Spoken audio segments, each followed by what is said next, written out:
Welcome to Brand Restart, where I hit the restart button on brand strategy, unlocking new rules of branding for a changed world, based on my book, Building Brands in a Suddenly Changed World.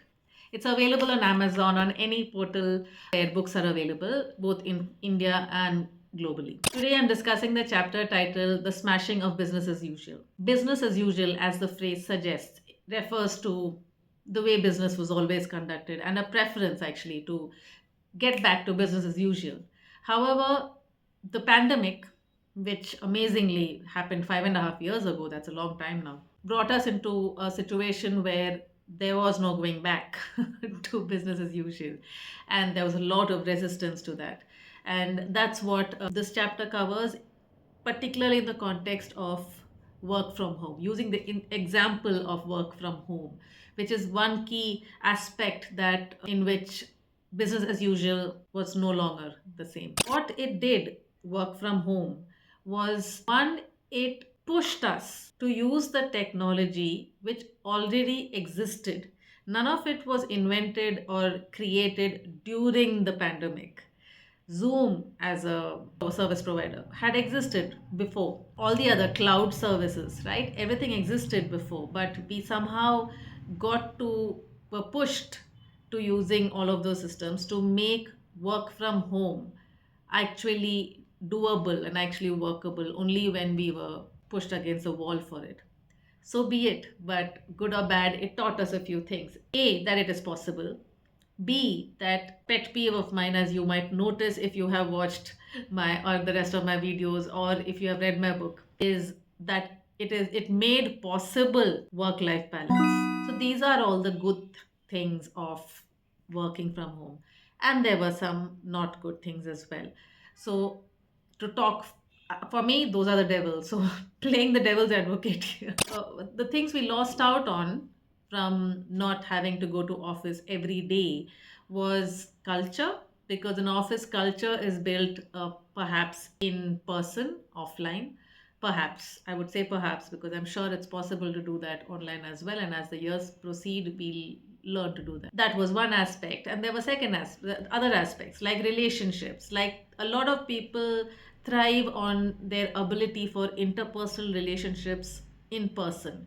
It's almost a compensation for actual output and actual work. Again, that's if I'm the devil, then that. So you decide which one is the devil based on which side you are on. But fair enough. Some people are at a complete loss to get anything done but in person. Over a phone call, email doesn't work, texting doesn't work. The world is changing, and it is harder for people in my generation to make that shift. But a whole new generation of people that sees online and offline as a seamless, they just move from online to offline existence very seamlessly. It wouldn't probably be that hard to work just or build relationships, build connections online as well. But we found a way to meet midway. When the lockdown was lifted, there were surveys conducted where a good number of people preferred to continue working from home. And there were people who were dying to get back to office.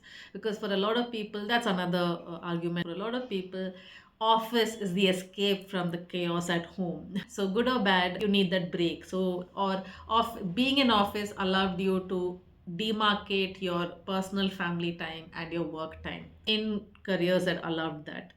But let's be real, majority of careers don't really accommodate for that, and you're literally working and thinking work throughout. So these were the things. So when the lockdown was lifted, we met midway, and the idea of hybrid work was born. And to this day, I would say a majority of companies run on that system. It makes sense, right?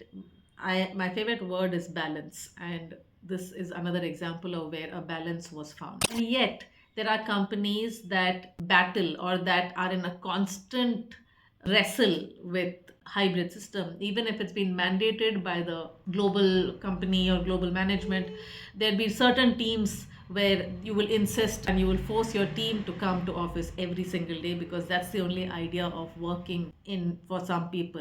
It's not, it doesn't, they don't know to assess an employee based on their output. They only know to assess based on how many hours they are putting in. These things are changing.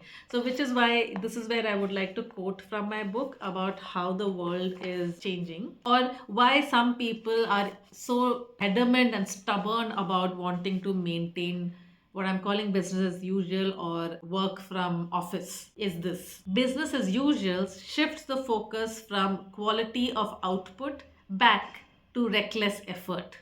Ah, the golden days. That was a bit of humor that I tried to sprinkle there. Yeah, so but however, that's it's changing, right? So whatever said and done, we can slow it down, but we cannot stop it. The future of quality work is hybrid and output focused. And this becomes a lot more real. This part is not covered. What I'm going to say is not covered in this chapter, but it's relevant today. Is that this output focus is being amplified also by the coming in of AI. So the same people who think that unless and until the employees are in office every single day of the week and from morning to night, there's no other way to measure the value of the salary that you're giving them. The same type of managers and employers are likely to believe that ChatGPT is making their people lazy, whereas that couldn't be further from the truth. AI tools and ChatGPT actually requires you to use your head more, requires you to know your business more. Only then will you be able to curate the right outputs and be able to put in the right prompts. Being able to use AI tools effectively for good output, no matter the time, it could be done in 5 minutes or it could be done in 3 hours. That shouldn't be the matter. The matter should be output. And so, the point of this episode, if there's one thing that you take away from it, it is this, that the value of work lies in the output, not in the number of hours sacrificed.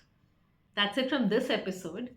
The next episode is going to be on how sustainability has become profitable. If you like what I'm saying, please let me know. You know how to let me know. And share it with people who you think might find this useful or interesting. And let's keep the conversation going. And I'd love it if you disagree with me and let me know that too, because it helps me expand my mind and stay on track and not get carried away in my thinking alone. So do help me with that. Cheers.